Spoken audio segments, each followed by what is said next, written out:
My task this evening is to introduce Dr. Samah Jabr, who is somebody I have admired enormously over the last 4 or 5 years since I've met her. Samah Jabr is a psychiatrist, a psychotherapist, and she is somebody who, both in her work, her political activism, and above all in her writing, really manages an extraordinarily difficult and sophisticated task of being clinically focused, but politically everything that Samah does is contextualized within the politics of settler colonialism in Palestine. And one of the things I admire most about Samah, which I think will emerge from her presentation, is the consistency between her approach to mental health issues in children, in families, severe psychiatric problems in adults, her work on education. She's been very active in developing programs in schools, and everything is informed by the knowledge of what systems of oppression do to the human psyche and to relationships within institutions such as schools and colleges. And it also informs your research and your writing. And I'm also very pleased to announce, for those of you whose French and Italian is up to scratch, that Samah has a collection of her work, which is called Derrière les Fronts, which is published in French and is about to be published, I believe, in Italian. And we are waiting for an English translator, who I'm sure will emerge very soon. And the name Derrière les Fronts is also the title of a documentary film made about Samah and her work by Alexandra Dols, who is sitting here in the audience, and I also highly recommend you to see this film, which is being shown in quite a lot of locations, both in Britain and in Europe. So it gives me a huge pleasure to introduce you, Samah. Thank you. Thank you very much. Thanks to Friends of Birzeit University for this kind invitation. Thanks for you, Omar, for all the facilitation that you provided to bring me here. And thank you especially for a very generous introduction. And in fact, on this occasion, I was provoked to write a text related to alienation. But before I focus on alienation and education, I would like to read to you a text about alienation in our geopolitical context in Palestine. And this text will be published soon in Middle East Eyes. The title is Alienation in Mind and Homeland. It will be my introduction to discussing alienation in relation to education. The current world offers countless examples of alienation, but this phenomenon is perhaps especially commonplace in Palestine. Not long ago, I observed a prestigious professional meeting in which a well-regarded woman dared to defend her opinion with technical data and logic against the meeting's boss, and the massive wall of silence evoked by his presence. The boss being not a technical person himself, but someone with political power. You can say a minister, for example. Trying to discredit her remarks, the boss said, "This is Abu Antar speaking," referring to a masculine character within the Arab media, almost a gangster. The woman responded, "Only someone unsure of his own masculinity would need to utter such a comment." Those present, including a number of women who had been appointed to appease the gender policy of the project's donor, but who nonetheless filled the role of amen sayers, to whatever the boss happens to utter, promptly sighed in group disapproval of the woman's shrewd reply. Recently, too, I evaluated in my clinic an intelligent and sensitive child who had made a serious attempt of suicide. The child had anonymously used the TikTok application to announce that he had been born in the wrong body and to express that he wanted to be a girl. Schoolmates recognized who he was and tied him up by his hands to drag him to the principal's office. The principal lectured the boy about manhood and the prohibitions against homosexuality within the story of the people of Leviticus. The boy returned home and ingested an acid. In my discipline of psychiatry, the need to belong is placed high on the list of Maslow's hierarchy of motivational psychology. Group identity is viewed by Erikson as a crucial psychosocial developmental stage, without which people feel alienated. The feeling of alienation has been assumed as the root cause of mass shooting in the United States and why some individuals become followers of Daesh in the Middle East and why others take the death boats to immigrate away from home. The phenomenon of alienation represents a point of intersection between the personal and the collective, the psychological and the sociological. It includes feelings of powerlessness, according to the model of Siemens. Feelings of powerlessness, normlessness, meaninglessness, self-estrangement, and isolation. Alienation can be generated by design. Pervasive political helplessness and economic misery alienates Palestinians from one another. I rarely see my children, comments a laborer who stands at a border checkpoint before dawn to cross into areas under Israeli control. By the time I return home, they are already in bed getting the rest for school the next morning. At this time, the Israeli government, another example, at this time, the Israeli government is seeking to render compensation to 52 collaborators who alleged that they had been tortured during interrogation in West Bank prisons.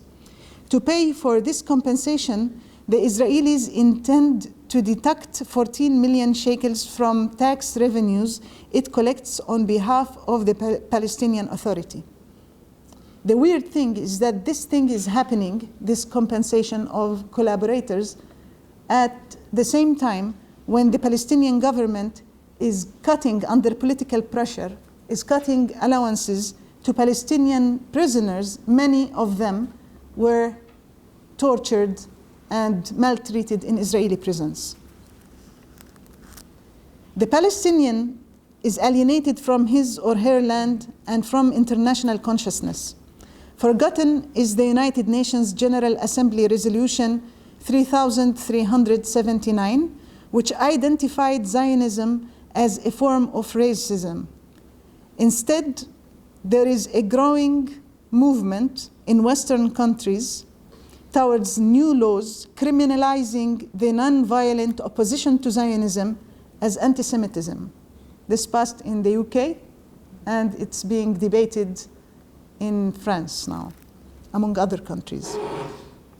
Recent events have accelerated and generalized Palestinian alienation from the traditionally supportive Arab Muslim community. The last Warsaw Conference, reframing enemies and friends, resulted in the Arab states crowning Israel as a leader in their fight against Iran and completely ignoring the occupation of Palestine.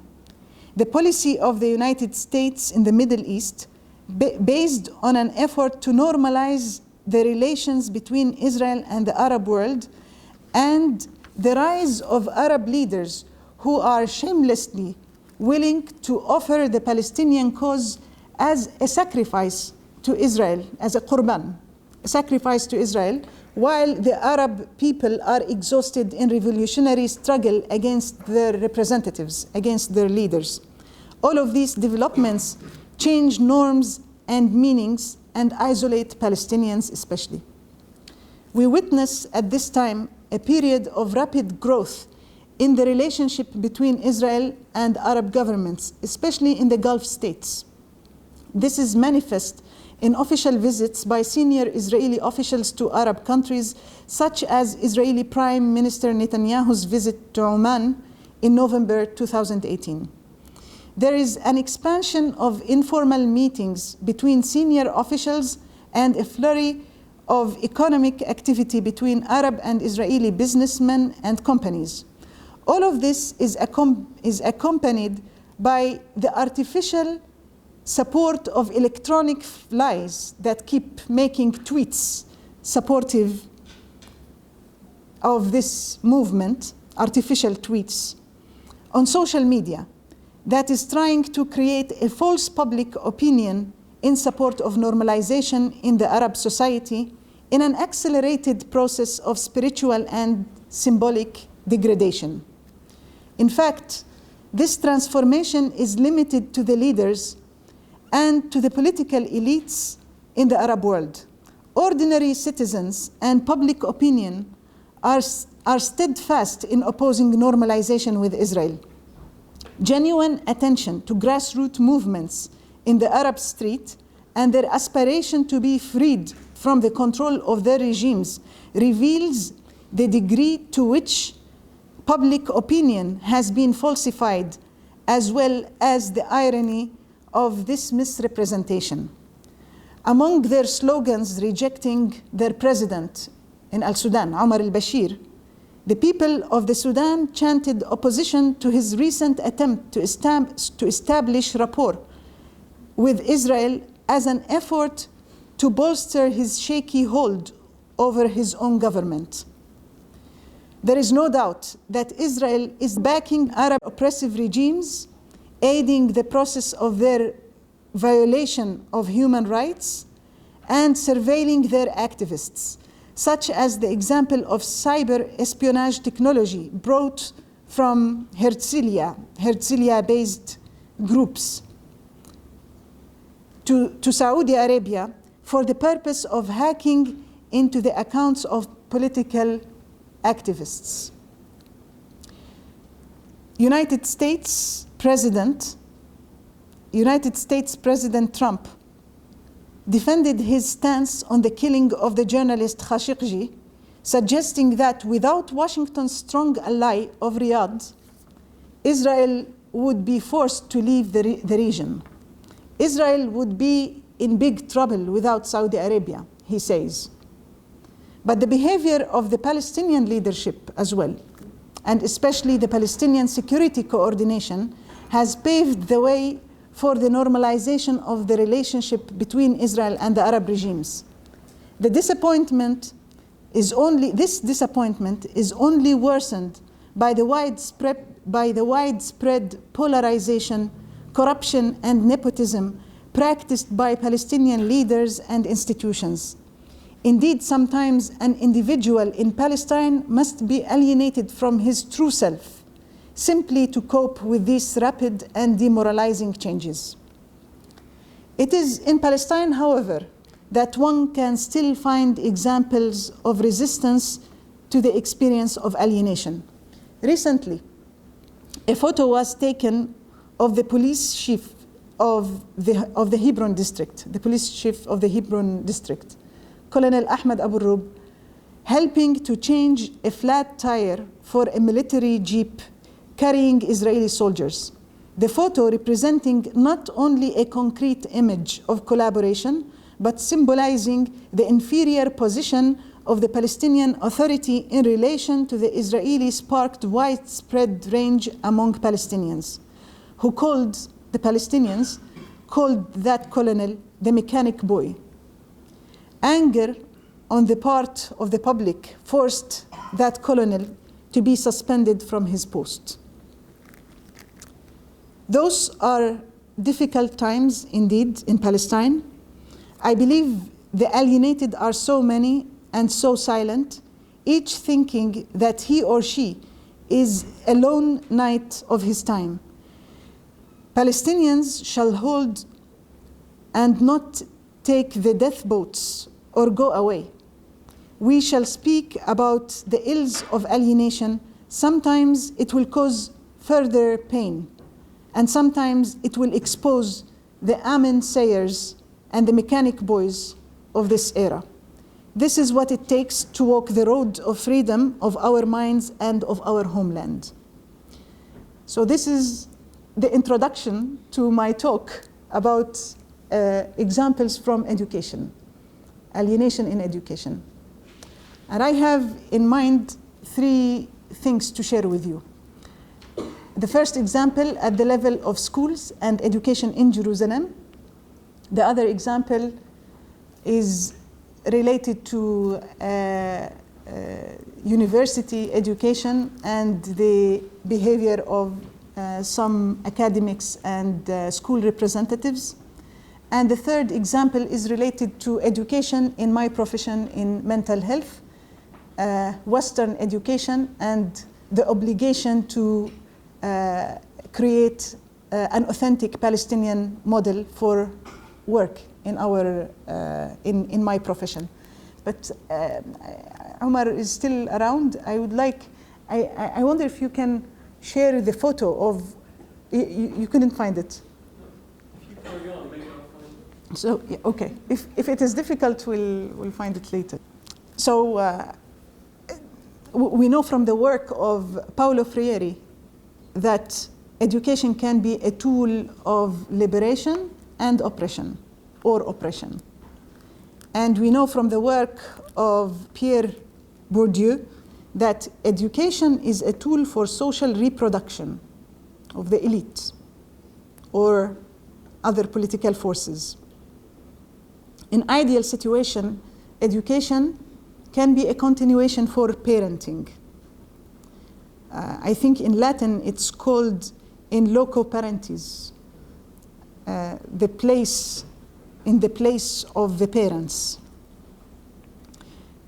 In ideal situation, the purpose of education is to make an object a subject, to do that transformation.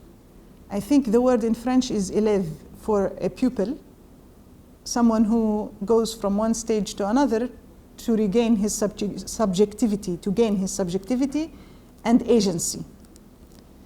But that is true if things go in the right direction, and education can be corrupted in many ways, by politics or by individual influences,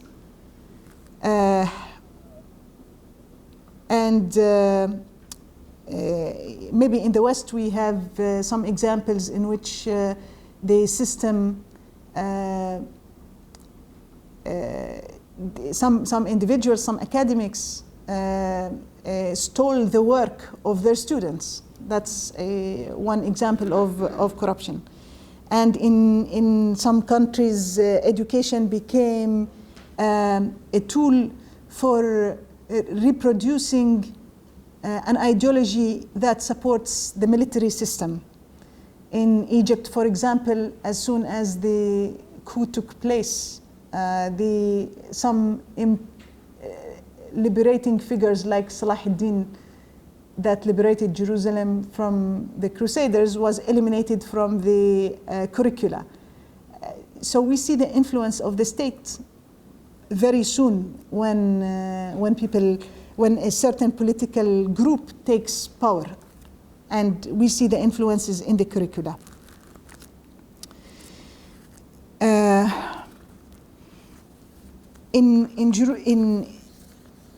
In Jerusalem, I want to give this, Palestinians in general, they pride themselves for being so keen on educating their children.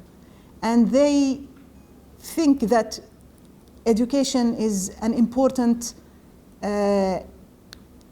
form of resistance, an important form of liberation. But this interest in education has also some economic reasons, because Palestine does not export petrol. And for long they exported educated people who went to the Gulf world to educate people there, and the revenue would go to help Palestinians to survive. I want to bring the example of education in Jerusalem because there is an ongoing, you managed to find it, that's the policeman, the chief of the police, fixing the tire of the Jeep. So in Jerusalem, there is huge discrepancies between Arab Jerusalemites, Palestinian Jerusalemites, and Israelis in rates of unemployment, in poverty, and in drop out of school. For example, in Jerusalem, the drop out of school, of secondary school, reaches 30%, the dropout rate. In Israeli schools, it's 2%. If you compare one school in Jabal al-Mukabbir or al-Sawahri, in a very condensed, crammed building,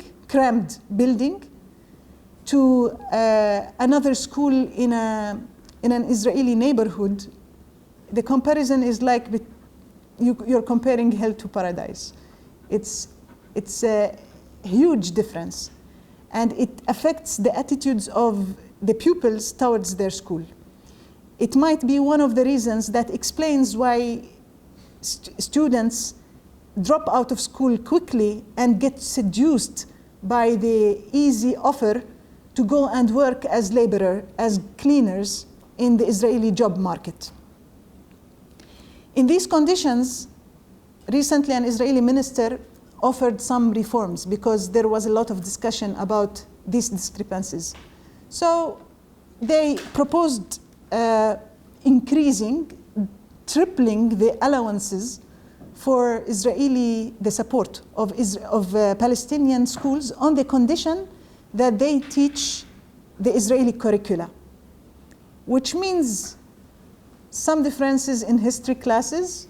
For example, the Palestinian schools who accept the Israeli curricula would glorify the fathers of Zionism, the leaders of the state of Israel.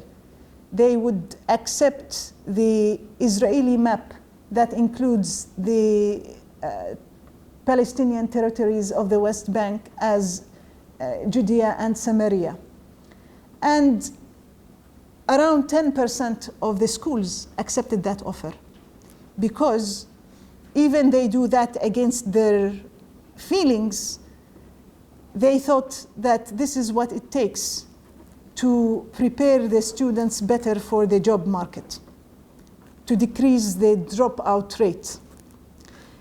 This is one example of how political influence and economy, money, can alienate people's experience. Another example that I want to share with you is an old example, but related to Britain. In 2005, there was a big debate among British academics related to the boycott of Israeli universities and academics. And in the midst of that heated debate, a president of one of the Palestinian universities, a university that I graduated from, Al-Quds University, he chose to sign an agreement with the Hebrew University at a time in which Israel did not acknowledge the certificates of Al-Quds University, at a time in which Israel confiscated land from Al-Quds University in Abu Dis. So that was a movement against the consensus of Palestinian academics, and also it was used to weaken a growing solidarity with the Palestinians at that time. The third example, and I don't want to be long to leave more room for discussions, the third example comes from my profession. We have very few psychiatrists and clinical psychologists in Palestine. In the West Bank, we are 3 million. In Gaza, we have 2 million people, but our professionals are 32. We have 32 psychiatrists and almost 36 clinical psychologists. 22 psychiatrists for 3 million people in the West Bank. And most of us had Western education. Palestinian government gives a small fraction of the health budget to mental health. In general, health budget gets a small fraction, health in general gets a small fraction when we compare it to military. In Palestine, we give 11% of the national budget to health, 18% to schools and education, and 28% to military and security. Whose security? That provides security for Israeli settlers, usually. But a very small fraction goes to mental health, a very small fraction of the health budget.